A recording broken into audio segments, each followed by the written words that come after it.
So let's talk about week number 4.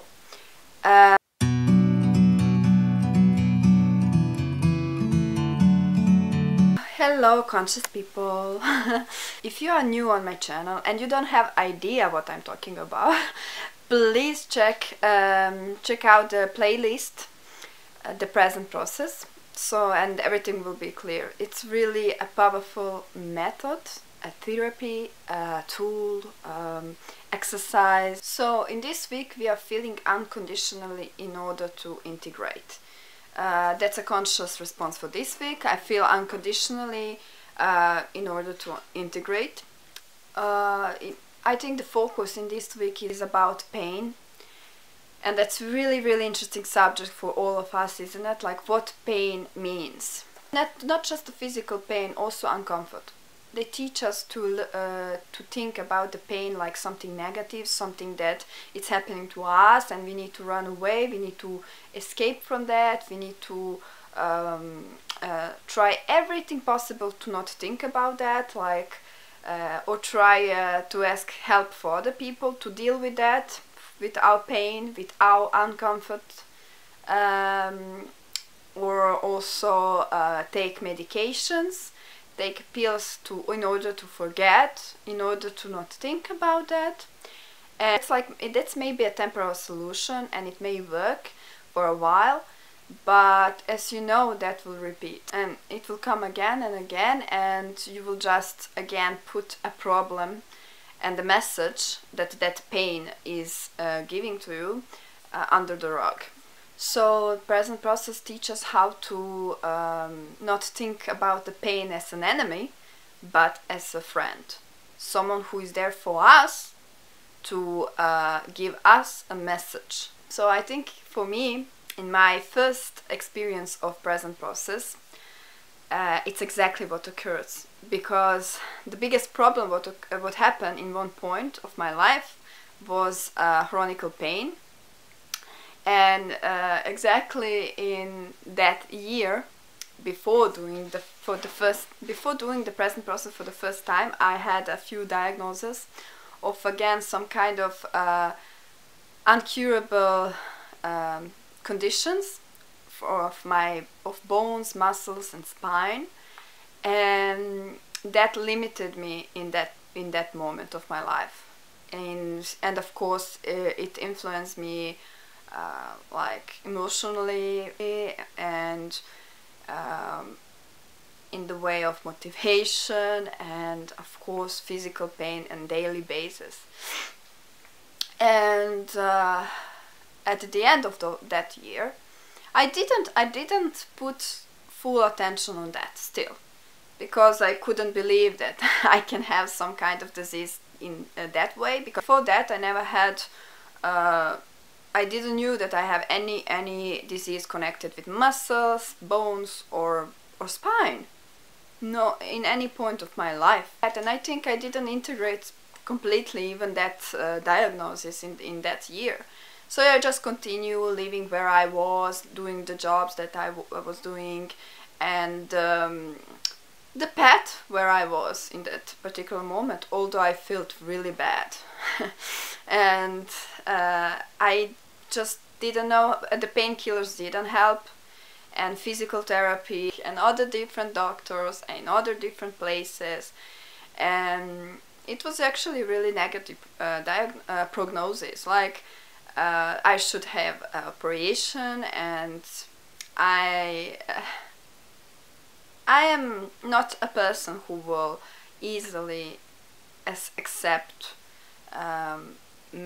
conventional medical treatments, just when I'm really feeling without any options with the natural ones. And the pain in daily basis, and it was limiting me to work and to do normal daily activities. So I was accepting like the painkillers and all the therapies that will kill the pain, you know, like kill the symptom, exactly what I'm not recommending. So I was definitely not doing well, because I was doing exactly against me. Everything what I don't believe, I was accepting because I was desperate. I I needed to put away the pain, and I needed to move and to be flexible again and to be able to do the same things again. For what? Obviously I was on the wrong path, but I just want to be on the path, no matter what kind of path, just to be in the crowd, doing what other people do, no? Because if you stop, that means that you are doing something bad, no? But stopping in one point doesn't mean that you are not in the right path. It doesn't mean that you are not moving. Stopping in one point of your life, it doesn't mean that you're not moving. Yeah, crazy as it sounds, it's right. Because we need a pause. We need that pause like in daily basis, not just in one point of our life. You know, that's what they are calling mindfulness. You need to stop, clear your mind, and listen to the voice inside of you, and not all those voices outside. What we are doing most of our time.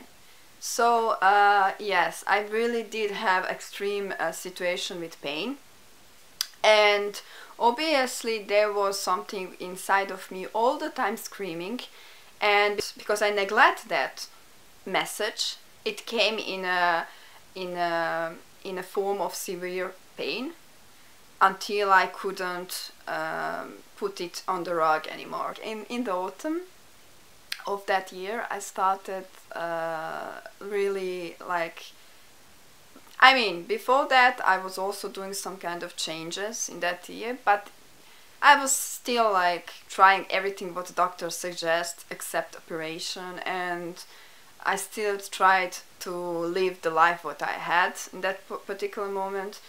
But from the autumn of that year, I really like give up of everything of that, and like I listened to myself, and once again I found a place to be alone and to think, because I didn't have money in that situation to have a luxury of isolation. I think isolation is a luxury, believe me, because just in a complete isolation or complete solitary, we can really find true self. And that's what happened. Actually, at the beginning I wasn't alone at all. I was doing some kind of European Union programs, exchange, and I was involved with people that I don't know. I was moving through that country all the time, like changing the places of living. But what my soul craved was to live in complete nature, and that's exactly what happened. And and it was really a lot of things symbolic there. That's another package of videos, I think, because it's connected with migration and living abroad and being an immigrant, and it's completely different. But and some kind of nomad experience. But it was really again finding myself, and with things that I already have. I mean, I couldn't wait to find some amount of money to pay to be in some kind of place like that. So I was once again in my life considering possibilities, and I did some kind of exchanges in order to be in nature, no? And to be like now, in 3 days from this moment. So that's how I did it. I once again, I go to a completely unknown situation and places and people, and I just trust universe or myself. And I start working day and day on myself. And I tell to myself, okay, Martina, you don't have money to do some expensive alternative therapies in this point for helping your pain. So what can you do without no money?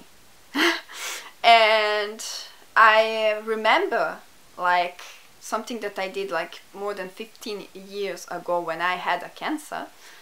I did the same. Writing therapy. So I take my notebooks with me, and I tell all the hosts that I have, I told them in advance that I need my time every day to write. Like I'm not coming there like a tourist. I don't need to see anything particularly. I'm just having time for my own, and in my free time I just want to have peace to write.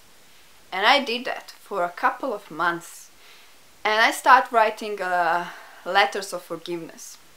Yeah, that's okay. I don't want this video to be all about all my experience, because this is a present process series, so I will focus on that. But the point is that I came like that, step by step, to the present process book, because my last host was entire family, and they recommended me this book. Go to my first, like 3 of my first videos in this playlist of present process, and you will see all about that, and you will hear all about the experience in how I started doing the present process. But it's really curious to know that the pain led me to this book, and I didn't know in that. I know the experience of the author Michael Brown, and it was again about chronic pain and incurable disease, and that's why he started. He also tried everything possible, and actually the present process cured him from severe pain that he had for a few years.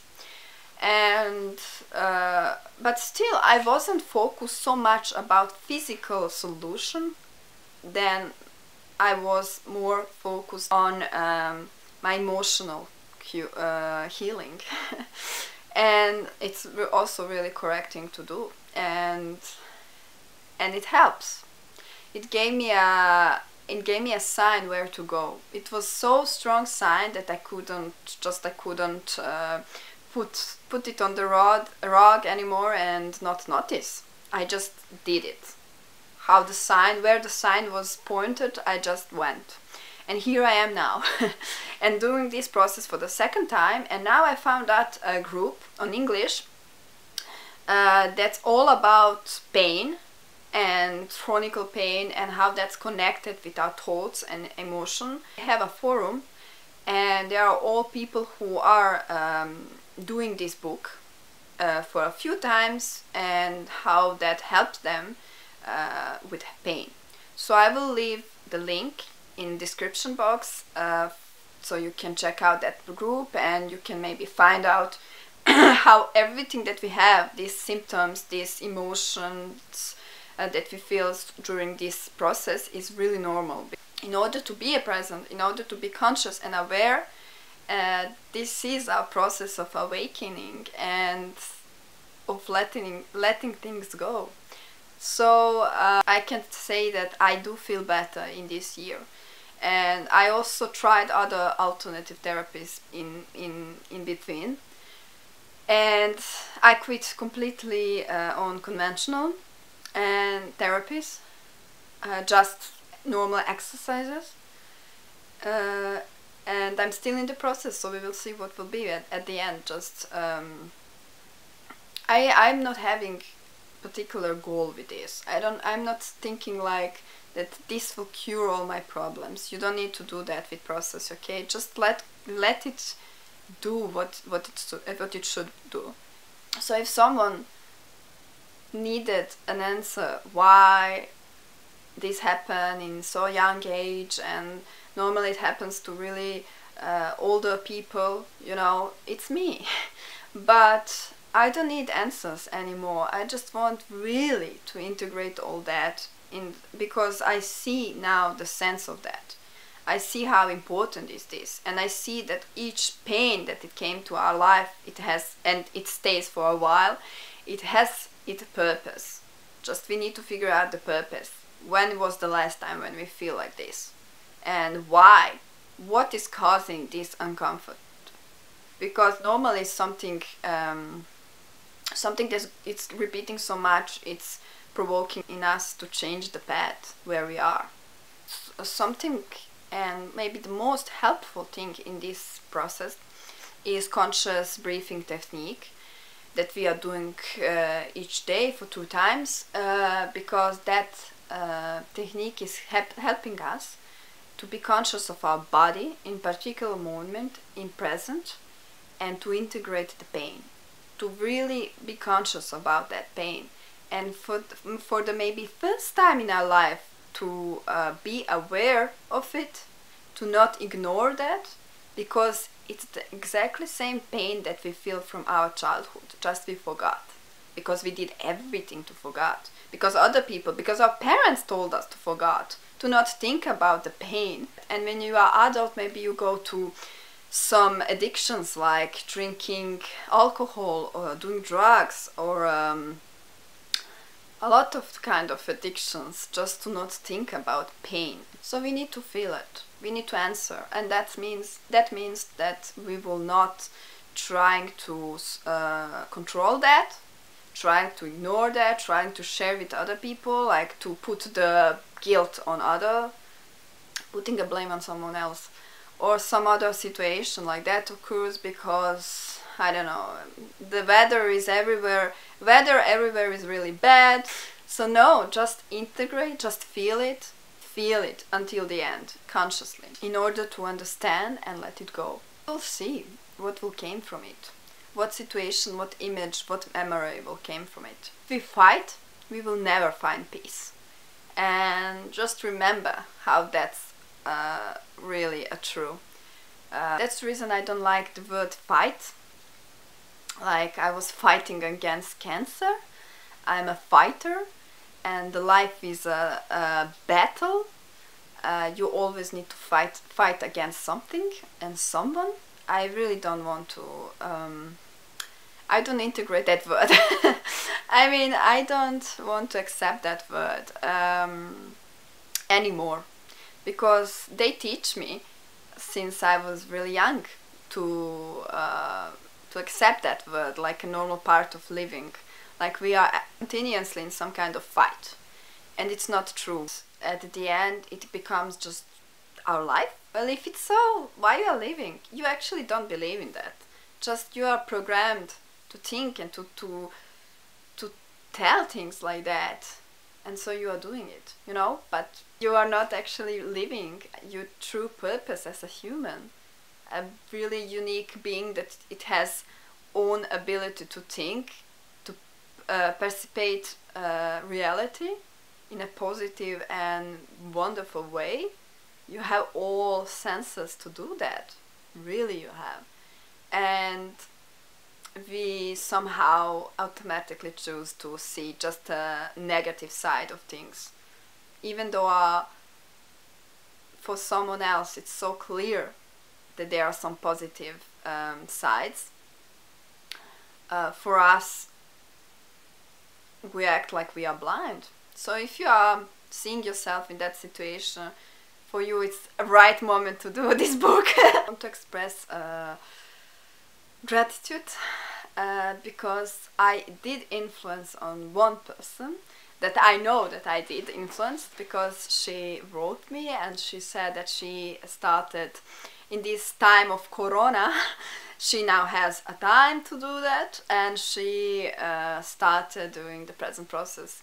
So she found a PDF book. You have also that possibility, because I did at the first time I did like that from my computer and mobile in a digital version of that, and yeah. I'm really glad. And she asked me a few questions about the beginning, and she said now it's really really useful to see these videos, because she is in that and she understands, like, it's really useful, the tips. So I hope it will be the same for you. I'm really thankful that that there is someone doing the same as me, and that this personal, really emotional and fragile experience, it's worth it for other people out there. And to give me a support and to support a love of giving and receiving, please give me a like, please give me a comment, subscribe and share to your dear friends. Like a bird on a tree,